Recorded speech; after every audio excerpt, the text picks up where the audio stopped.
cha ai yam harawi aigi mayam aigi family members nu khoi pupu obok akhoi nene nu kaka hoi unaba aigi sister nu brother nu unaba mai je yam thina harawi adugu yam thina kapning majiyawi ko sum ai yam thina nostalgic choi banina aduga akhoi manipur da hajik thoi ba violence communal violence se yam thina nungai te ha tare swana mi mya mangang sing singai je yam thina nungai te kappa yawi social media hoida ga video nunga photo nunga yeng ba thagalak pa je ai yeng ba ngamde kappa yawi adudo ai sum hani ki akhoi angang ngai peace pami akhoi justice pami minung sige bagi akhoi gi yum chak ki ba khot ki ba kari nungi akhoi justice pami ai adum ai fight tawgani akhoi justice phangribo akhoi peace phangribo ai asing bagi ai akhoi maitin ge support tawi akhoi gi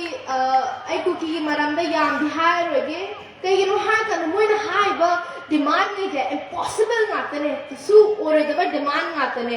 ai support tawde ai am mo yam pamde adugi akhoi je peace pami justice pami me am aduga ai imale bak manipur akhoi maite je kannaba ai fight tawgini akhoi success oijibo ai gi mission je achieve tawjibo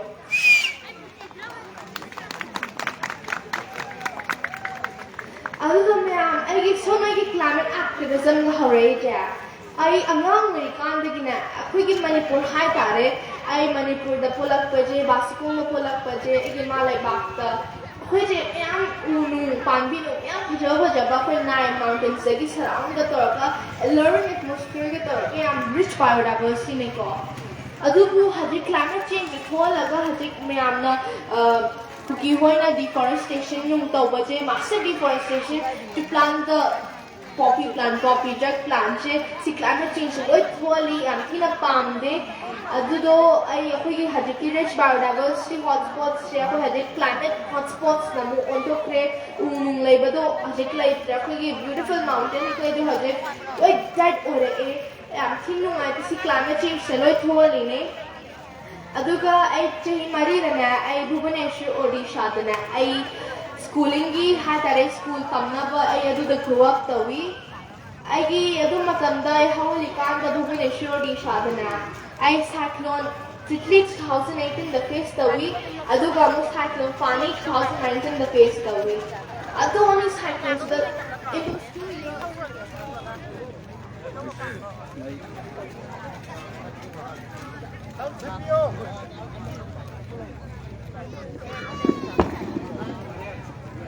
mai da ta lai de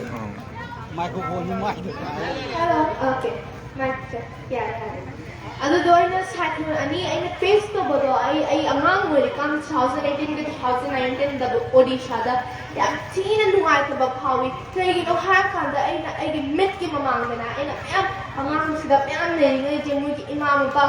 yam siba yawi mo yung no akoi hajik lai ba yung nu je yam tek pa khot pa yawi unung ga loi ta da na khot na cyclone to yam tina sati ga jani adu gi cyclone to bagi lo ga 2019 na ai Delhi da mu ai lai ba haure Delhi da ship to ba matung da ai amuk ai high air pollution crisis winter da mo face ta wi amuk heat wave crisis ta gi yam tina saba da koi summers da wi yam tina intense to heat wave crisis ai na mo face ta wi adu me ai na so mai gi childhood life ai ang wi kan da pitu ki kan da ina sinung climate change nung ai na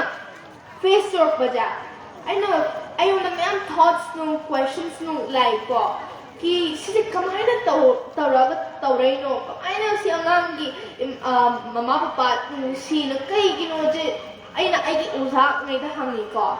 ay usa na hai sinung je oi climate change se oi tholai nga then most of them are caused by climate change global warming issues dagi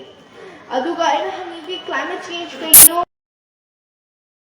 ai na kay to be age ai kay action lo be age ai si akoi prithvi ji kan ba ngam na ba khoi angang si ba mi si ba yung pe ba ai kamai na kan be age stop to be age ren hangi ko mo na hai u thau akhoi gi sta plastic nung garbage no khoi waste nung ja khoi yum gi adu do khun to u akhoi phajana proper waste materials ne do khoi dustbin nung do hum to u akhoi single use plastic to amutang khatang season abya plastic to yum na season aganu haire ko oina to mai ba harag po cha ina not tawi ko ina ngam ba da toraga na aina social media har kan da Facebook ya Twitter ya Instagram da na phone da na aina thagalik videos na photos aina to ba khot ka do aduna mi miyam ai khot pa hore aduga aina program nung da am invite to ba hore aduga na aina na ayun na three main demands like koi government da koi gi loi prithvi gi leaders lai da first koi climate education climate ki like da subject na subject ama gi manung yaw da bi da subject na ma happen ba ma da karta ina loi government mai ta wi ko aduga na climate education de na tor kan na aina chithi miyam I akhoi gi Indian government Rajasthan na Gujarat government hai tare moina na climate education lag amagi makhai he na ha climate education subject na akhoi gi schools na da tamba hore ayam thina nungai thi akhoi gi governments ne je akhoi gi wada agi wata gi climate education de subject na ta hali je adu khatang na tabi da US America ho Europe ho countries ne je koi climate education tamba hore ayam harawi Siu majai every country in the world, not only America, the Afriki, Rajasthan, Gujarat, Khatanganta Bida, Manipur, Khatanganta Bida, every place, every country in the world, Pami. I aduga second demand, Jakui climate change law, ma passed of you though. Koi climate change law, koi leaders the passed ordina. Koi carbon emissions, my kunu, koi bajakui control to Bangami. aduga gi third je akhoi gi stana ma'am satchang le je school students ne ja akhoi moi je every year na chahi khuding gi moi tara u maximum tara u 10 tree gumba plant to ba ma changi si akhoi India gi da hara kandana akhoi gi students ma'am le je satrang le je every year chahi khuding gi 10 trees to plant to dana akhoi na 3.5 billion trees na kana plant to de such a big difference am make to dina do game me am request we akoi gi school ge chhatra ngai da students we da ki smana gi wa in hai je ta biu ko biu akoi utara adum thabina je ko aina sida manipur da la ga punna thabina dra jo no adum amathana thabiu ko se akoi na thabira de yam thina big difference to dina no na smana akoi gi environment che kan badan no na hona dine adu gi akoi punna hona je ko yes or no Yes! yes nate adults nate angang yes or no sudah khatang mi kita yes or no taram ready kai to be ai hoi tau ko utara khao ko chei khudingi adi mathang aina Parliament House of India kuigi India gi Delhi dana Parliament House of India dana aina every Friday every week Friday dana aina protest to week ko kya koi climate change agi haji khatam three main demands to tauna ba koi leaders nung na aina protest to week ko every Friday da adi mathang media nung na khang pa hore interview to ba hore adu na wo nung na joy program am invite to we handak chahi ja aina Dubai da chali ko UAE United Arab Emirates da United Nations Climate Conference na COP28 had ba conference re am thina maru hoiba akhoi gi am meetings no programs no conference no to bina ga na oi khoi gi future ja moi na semine akhoi moi na decide to wine ki akhoi gi future je phagadra pharoidra adu mana moi decide to wine je koi future je adu to aina na agi demand so in high ko koi world leaders ngai da na thingna ba ngai da adubu moi laude I am tina sounding khale ko adugi numit akoi gi last day gi numit na aina high level achoba session amada na mina ma umba ngai kan na moi na ma haira kani adubu to thura ka di atu pama to thura kani ngang ma di am haida ka na mo beautiful speeches piraga to thura ko di ama to thura kani akoi na high ba di am in there I am tina sounding up na aina gi banner poster to pare play card to pare stage na stage achoba to jamoi na ngai ka chamjala disturb to ra adu ma ta aina na ai gi message to khoi haji action love ताई दरकार ताई ने high को मरु ओय कई के high का corp 28 चा कोई यूएन की प्रोग्राम चे ना कोई फ्यूचर जे डिसाइड तौनी जे मुना अदु तौदरदी अखोय लो सिबे यार अखोय हजिक सिद्रजु हजिक मैम सफर नुम तौय जे मुखिना वर्स तौ खलक्तुइने अदु फ्यूचर दा कोई ह्यूमन जा कोई एंड तौ बया अदु दोय पाम जा कोई यांगांग सिंग अखोय basic rights clean air to breathe अखोय सिंग थकनबा बेसिक राइट्स अखोय सो होनबा या अफबा air breathe tauba adu akhoi afaba healthy and clean planet the live tauba da khoi basic rights and high ko khoi si basic rights khangba ma darkar tai adu mathang na adu patam da na protest oi kan da cop akhoi UN ki program pura fail oi grabane adu bu one day extend ma toi ko adu nu mitalo shin grabane adu one day extend ta wi ba khoi governmental leaders akhoi cop 28 UN program adu mathang na akhoi aina protest to bol ragana adu next day da na change ma pure ai mission da pura successful hore kai gi da ha kan da na moina na adopt ma to ko aina na and fossil fuel akhoi ga petrol diesel season ai ja khoi climate ya thina thon rajana me adu do ai stop to me ko khoi petrol diesel coal oil and gas ja season da bi da na अखोई scientist नु experts नु ma'am solution speak को अखोई environment sustainable ओय बजा कई कई हर कांदा कोई की रिन्यूएबल क्लीन एनर्जीज हाय तारे अखोई की सोलर गुंबा विंड पावर गुंबा अखोई गवर्नमेंट ता खलादी अखोई की टेंपरेचर जा बिलो 1.5 डिग्री सेल्सियस ता लहना बने एने ताउजे अदु दोमिन अडॉप्ट wi का अखोई की हाना अखोई पेट्रोल डीजल जा खत्म ओनी जा लुशन जा मैंने पन देखो मोना हारी कांदा ड्रग मोना तो थोड़ा कांदा अदुगी नेक्स्ट सांगनगा तोइदा अदुगी नेक्स्ट डे दना मोना हारे मोय तौगनी दो अखोई यूएन की याम hundreds of countries ता nearly 200 countries ता को यूएन की पार्ट ले यावदा मोना लोय प्रॉमिस ता रेको कि अखोई जे फॉसिल फ्यूल्स ने एंड तौगरनी अखोई पेट्रोल डीजल एंड तौगरनी अदो मोय रिन्यूएबल एनर्जी से डबल तौना 2030 तगी मोय तौरनी अदो 2060 तगी अखोई पेट्रोल डीजल जे खत्म तौरनी अदुगा ना मैं अखोई मणिपुर की हजी वायलेंस तुम तौरी बखोले बजा